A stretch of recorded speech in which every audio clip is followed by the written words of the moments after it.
Chairman Shafat Shah Bukhari, Syed पीर अतर हुसैन शाह पिंड दे विच तशरीफ गिन राणा आसन वो भी पिंड दे विच तशरीफ गिनन ते हथ जोड़ी थींदी पई है। सैयद पीर शफा हुसैन शाह वो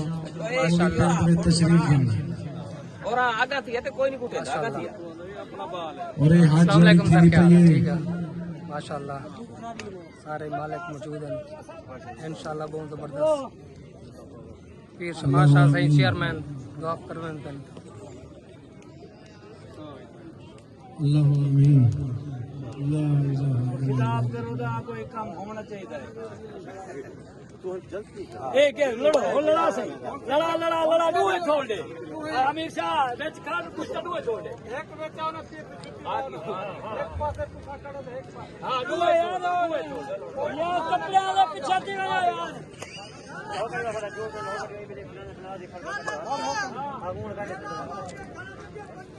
सदा तुझे करके नारे हैदरी एवे जवेद पहलवान घल्लू एवे पप्पू पहलवान भट्टी ही पेड़दा कुश्ती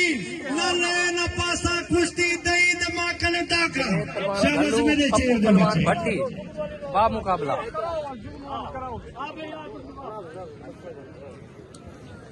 चल भी नदीम पहलवान कल्लू ते जूसो पहलवान लगा चौथा मार के बेचो ए जुगनू पहलवान महे इथाऊ ने ते हमदा पहलवान गुजरा लेदा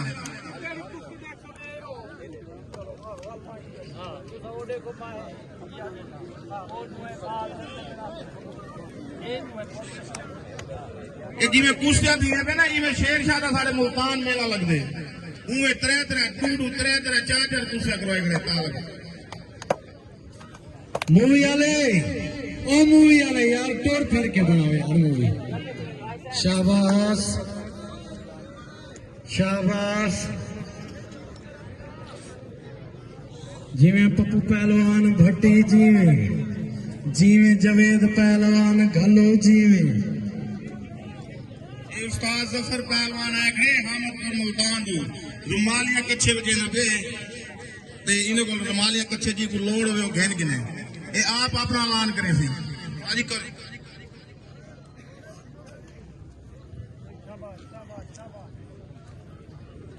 कुश्ती चमका दरी चमका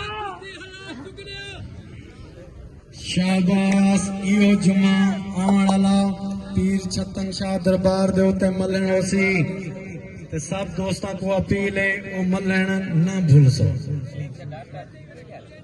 ते जुमे वाले दिन मुल्तान लगी दंगले चूड़ी मली जी ने रुस्ते मुल्तान दी नहीं पई है